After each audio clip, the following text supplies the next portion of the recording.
95% বাচ্চা আমার শর্ট হয়ে আসছে, মানে বডির দিকেও একটু ছোট এবং দমের দিকেও একটু শর্ট।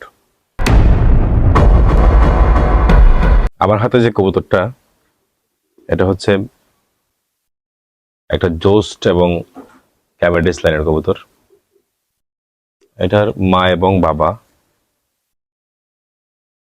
আমার কাছে খুবই ফেমাস একটা কবুতর, কারণ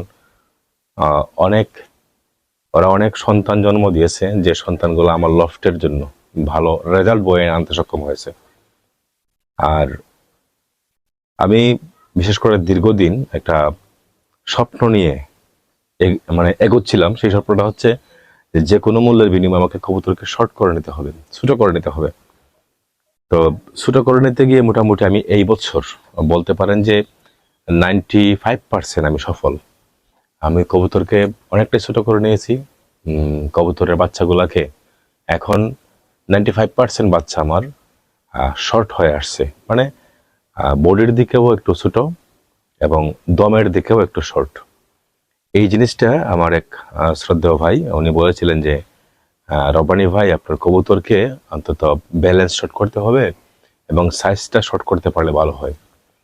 এরই ধারাবাহিকতায় আমি আপ্রাণ চেষ্টা করার পর আমি কবুতরকে শর্ট করে নিয়ে আসতে সক্ষম হয়েছি।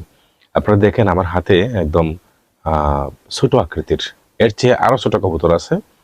মোটামুটি এটা মিডিয়াম সাইজ থেকে একটু ছোট হয় কবুতর।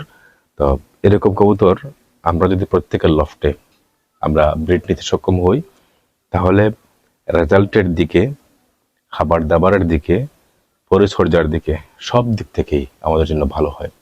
তাই আমরা চেষ্টা করি আমাদের কবুতরকে শর্টে নিয়ে আসার, যাতে কবুতরটা ডিস্টেন্সের দিকে শর্ট না, কবুতরের বডি গেটআপের দিকে শর্ট।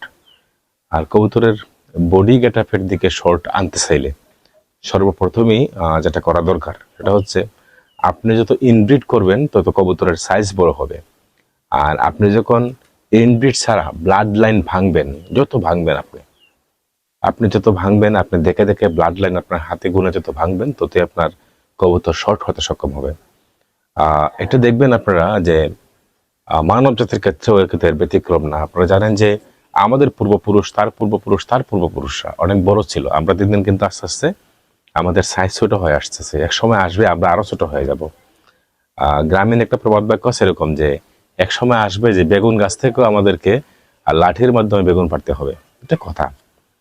তো ক্রস ব্রিডের মাধ্যমে জাত উন্নয়ন করলে এই জাতটা টেকসই হয়, দীর্ঘস্থায়ী হয় এবং ভালো হয়। এই ক্ষেত্রে আমরা চেষ্টা করি যাদের ইনব্রিড করা প্রয়োজন তারা তো ইনব্রিড করবেন, আর যদি ইনব্রিড করার প্রয়োজন নেই, খেলার জন্য করবেন বা কবুতরের পারফরমেন্স ভালোর জন্য করবেন, তাদের কাছে আমি এই জিনিসটি বলতে চাই যে আপনারা এই ইনব্রিড না করে ক্রস ব্রিড বাড়ানোর মাধ্যমে, লাইন জেনারেশন বুঝে বুঝে ভাঙার মাধ্যমে কবুতরকে ছোট করে নেবেন। হয়তোবা এই তথ্যটা অনেকেই জানেন না, নতুনদেরকে জানিয়ে দেওয়ার জন্য আজকের এই ভিডিওটি। ভালো থাকবেন। আসসালামু আলাইকুম।